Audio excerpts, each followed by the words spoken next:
Okay, we're going to start with a review of our algebra review again for day 2 of your geometry class. What we're looking at today is we're going to review linear equations. So remember, it's graphing lines, trying to figure out slopes, things like that. We're going to kind of do a quick review of that because it is something that there's a whole unit on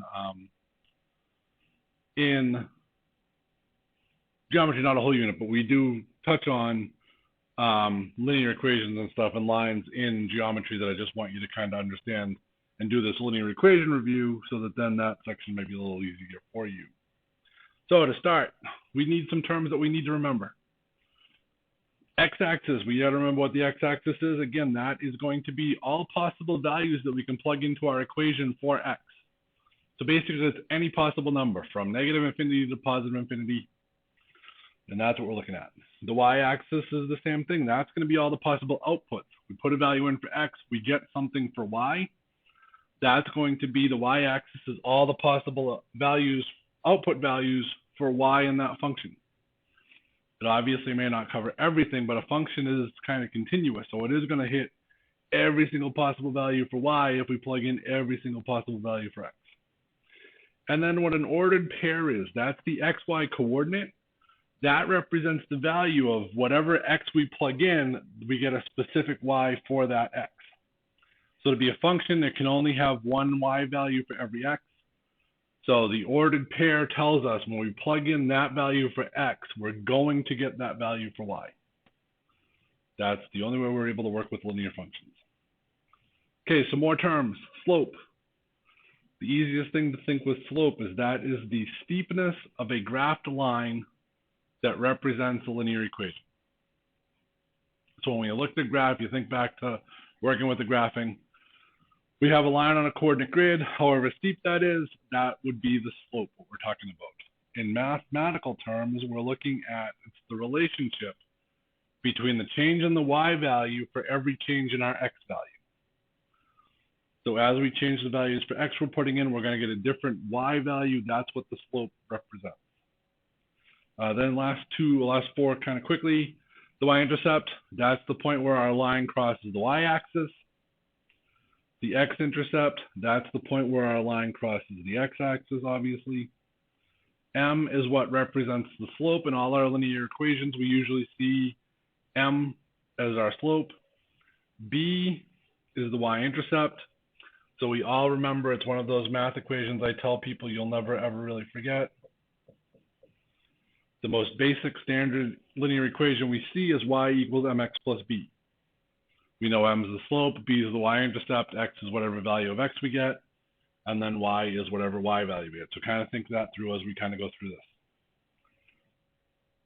Okay, a couple of ways to figure out slope.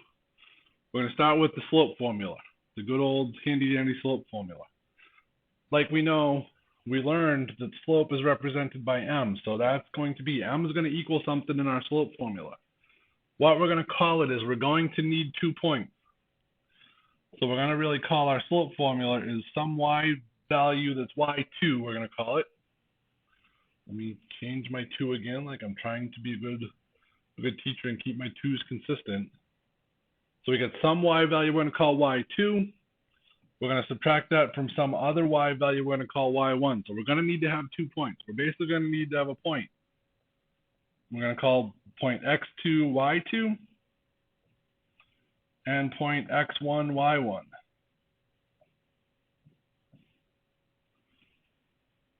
So we have our 2 points, x2 y2, x1 y1. So we get the change in y. That's the difference between our y values.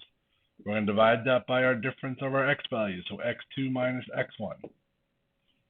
Whatever that works out to be, that's going to be the slope of your line. You'll do some examples to kind of see how it really works. What we need to remember, the slope formula, we're going to do the 2 points. So again, I'll write it up here. We're going to have x1, y1, and then x2, y2 is our points. It does not matter which point is y2 or x2.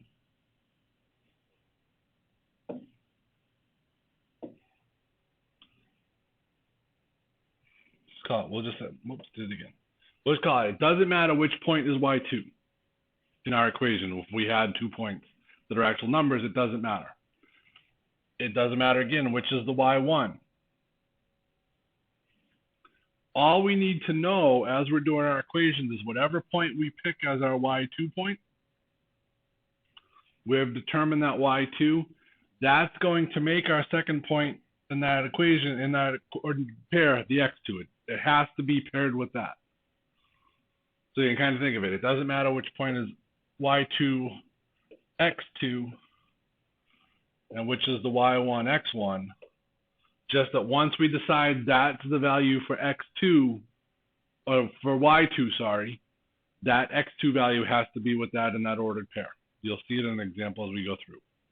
One thing I want to point out is make sure you know which signs you're working with. It's very, very careful with the signs as we kind of start going through these equations and working this math out. Okay, so a couple of examples. Again, we know slope formula, m equals y2 minus y1 divided by x2 minus x1. So the first thing you're going to want to do is you're going to want to identify which point is going to be my x2, y2 point. Like I always say, I always try to work with positive numbers if I can. So I want to have a positive number. Usually on the top is what I try to do. So I'm going to look for basically my highest, the largest y value is going to be my y2 point all the time. That's how I do it. I recommend you do it the same way, but obviously if that doesn't make sense to you and you just want to do the first point's x1, y1, the second point's x2, y2, that's perfectly fine as well. Just so happens to be in this one, I'm going to name the second point x2, y2. So now I just plug in my formula. M equals x2 is that 14. Minus 7 was my y1 value. Divided by x2 is 3. And that's going to be minus, and this is where I say be careful of your signs. I always write if it's negative, it's minus, and then the x1 value is minus -5. So I put that in parentheses. Because what that then tells me is I really have 14 minus 7 over 3 minus a negative becomes plus 5. Does that make sense? Everybody remember that? Subtracting a negative is actually adding. I know it's a weird quirk in math. So m is going to equal 14 minus 7 is 7.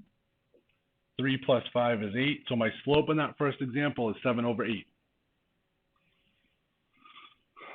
Second one, again, I'm going to pick my highest value for y as my y2 point. So that makes now my first coordinate y2.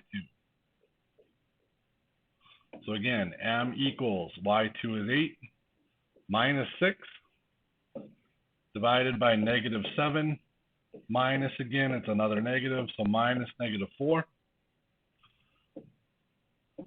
I'm going to make that plus again. I'm just going to kind of write it. So if I kind of do it, remember, this becomes 8 minus 6 over -7 plus 4. So 8 minus 6 is 2. Whoops, I started writing 0.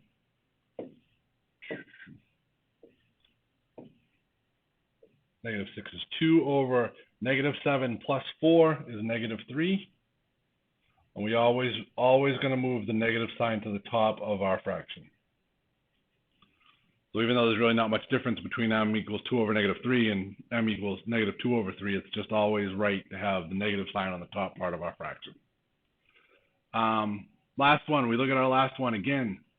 My x and y value, my y values are the same, so it doesn't matter which one I pick as x1 or y1 or y2 or y1, sorry.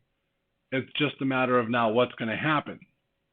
So I've picked my first value as my y2, so I go and do my equation. M equals 9 minus 9 over -4 minus 10. So M is going to equal 0 over -14. So that tells me my slope really is just 0, because 0 divided by anything is 0. That's a special case. We'll talk about it. Those are really horizontal lines, what we're thinking of when y value is the same. If you ever see coordinate points where the y values are the same, just automatically think, oh, horizontal line. You don't even have to do the formula. Just put the slope is 0. Okay. Here's some problems for you to work on. Try them out yourself, and then we'll come back and check your answers. Again, plug them into Edpuzzle, and then come back. Okay, so here's our work. We kind of went through. I identified which coordinates I used as x2, y2.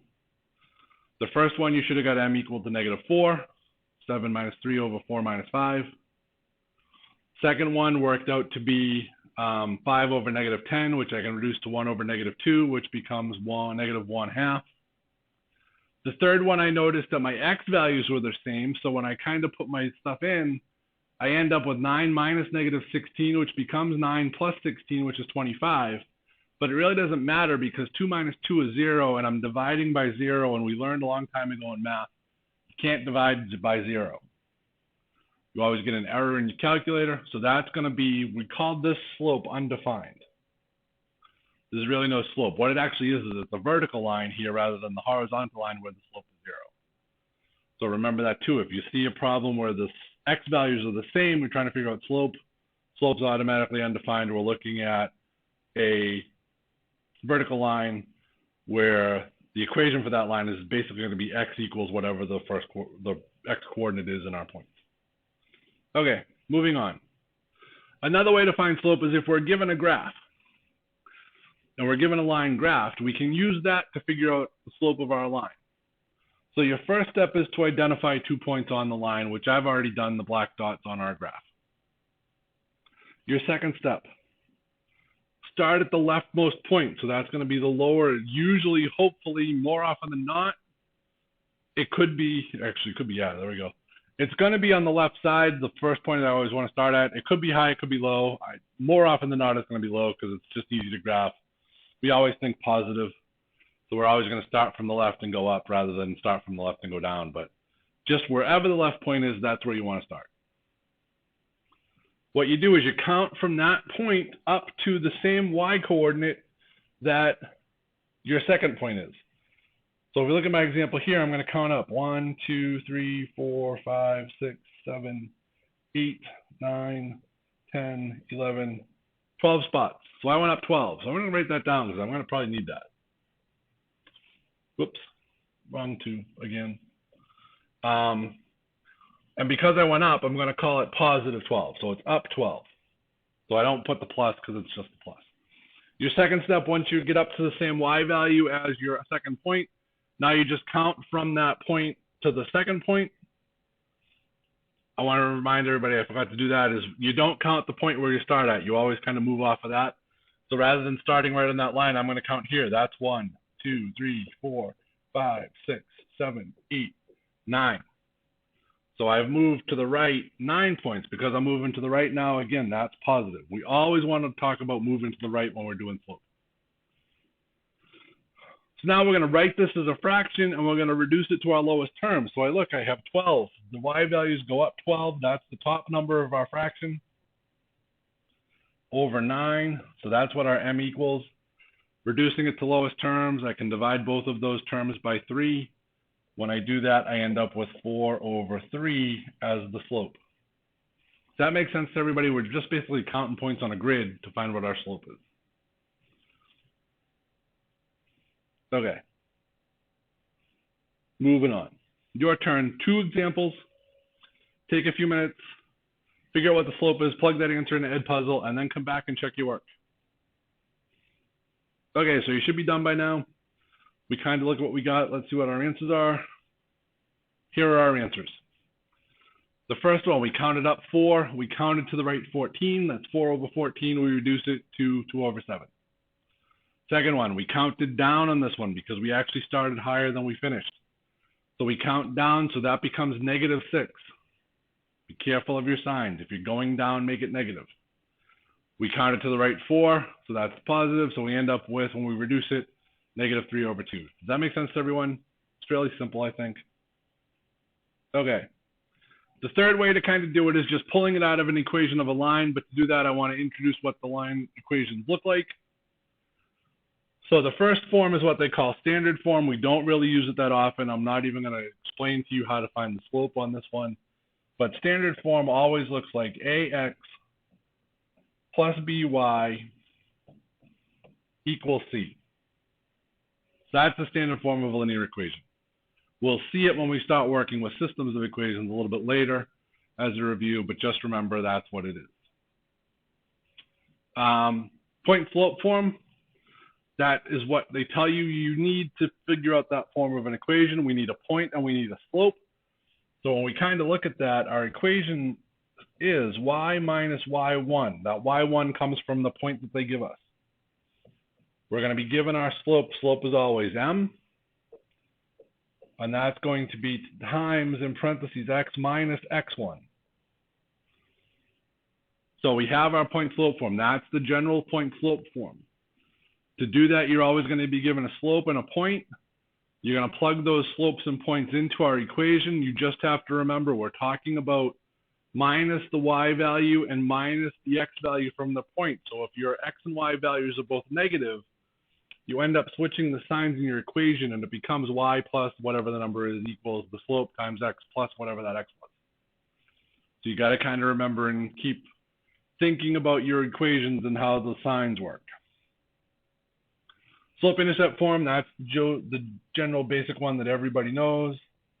Y equals mx plus b.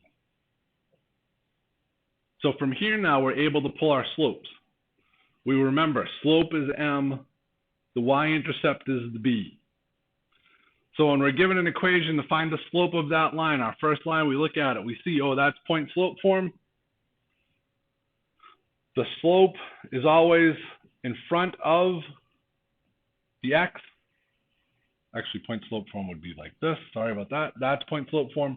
So my slope is always whatever's in front of the x.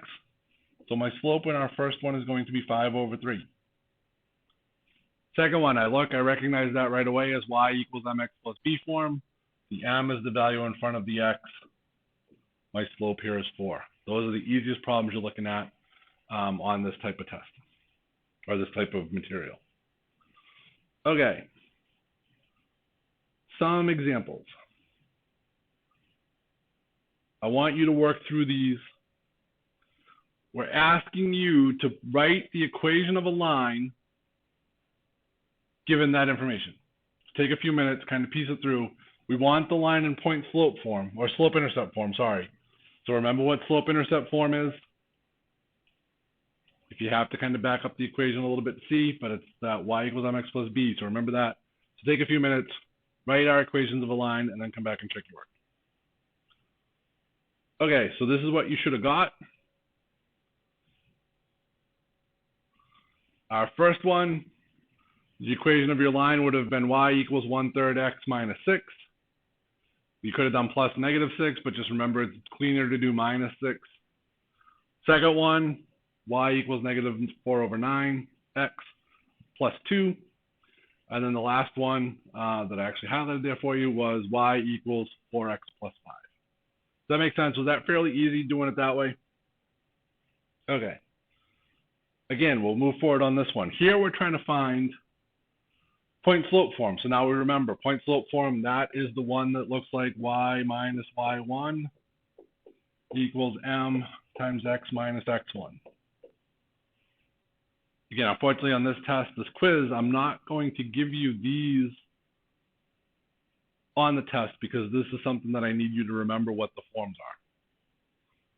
There'll be points on the test where I might give them to you that you have to look for, but it's not going to be right out blatantly in the open. It's like, here's the point slope form at the top of the test. So all we're going to do is we're just going to plug in our stuff. We have our point, we have our m value. So y minus y1, I look, my y1 is 6. Positive, so I can just plug it in as positive 6. Remember, if it was negative 6, then this part of the equation becomes y plus 6. Equals, my slope is negative 1 over 5 times x minus my x1 value is going to be 5. It's positive, so I can just plug it in as the positive 5, even though it's really minus 5 there. So I'm done. That's point slope form for that first equation. Does that make sense? All right. The next one I want you to try. You're given a slope, you're given a point. Write the point slope form given that information.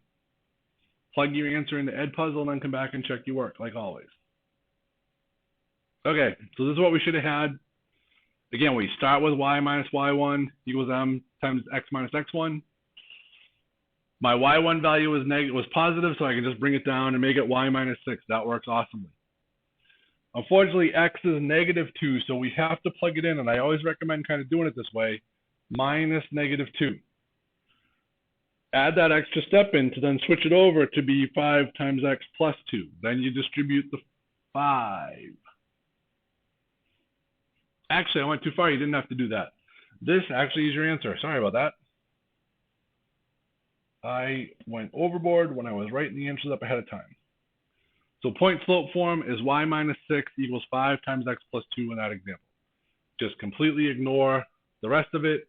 Or you look at it, this is how you would then go, given a point in the slope, this is how you can go from that point in the slope to slope-intercept form, because that's what I've got down here at the bottom now highlighted.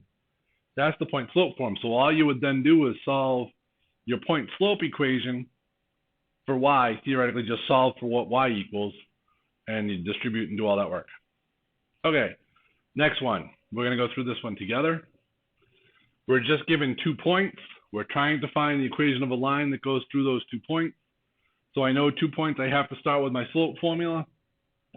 M equals y2 minus y1 over x2 minus x1.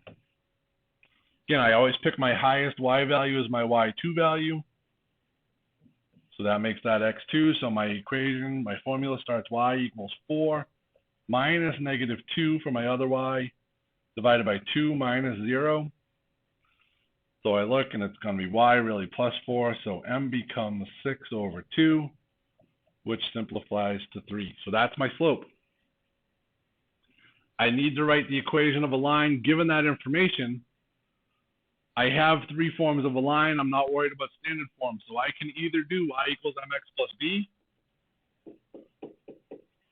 or y minus y1 equals m times x minus x1. Either one of those questions, either one of those forms is going to complete my question.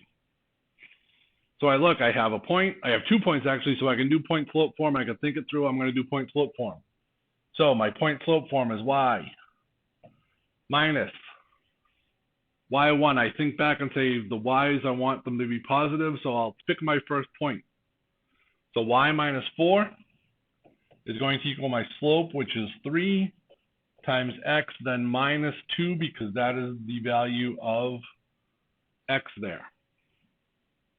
So that would be your equation in point slope form. You may also remember and think, oh, wait a minute, I could have done y equals mx plus b, because this point here where x is 0 is actually my y-intercept. So I could have just plugged the b in as -2 and gone that way. If I did that, your equation would be y equals 3x minus 2. I'm not going to do it here, but if you solved the point slope form for y, you would end up with 3x minus 2 as your answer. Okay, let's move on here. 3 more examples I want you to quickly go through.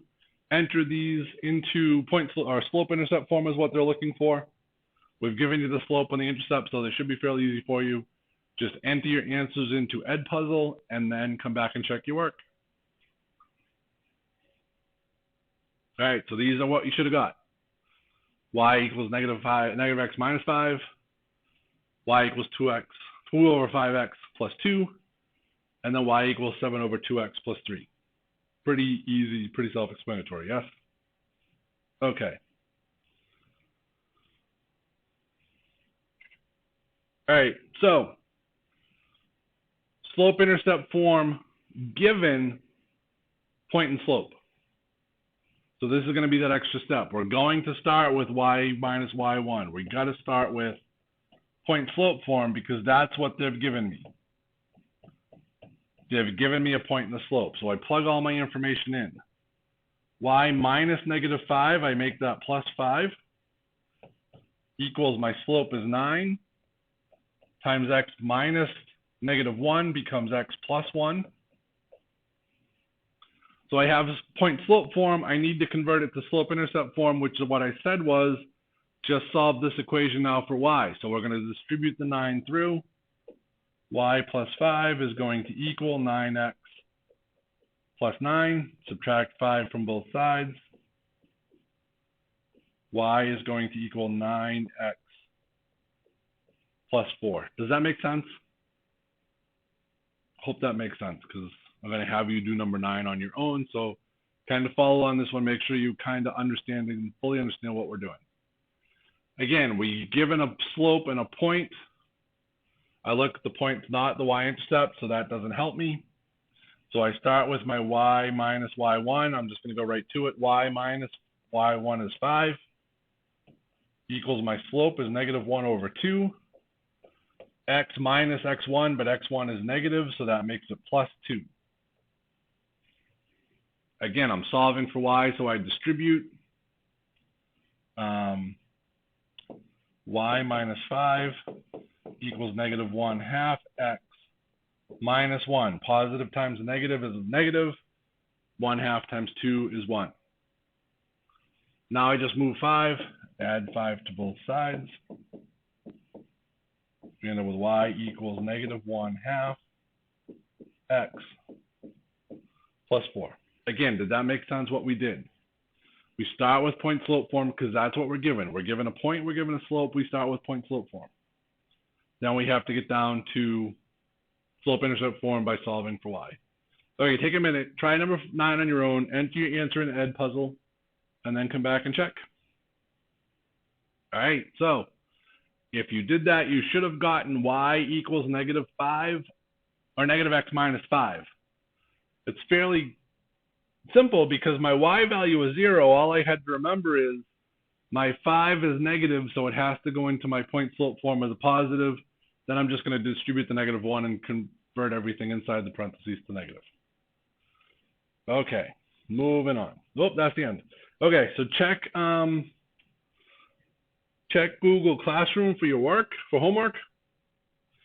It's all going to be on point slope form and this. And then I will talk to everybody. Actually, I will see all you guys on Monday. Have a good weekend.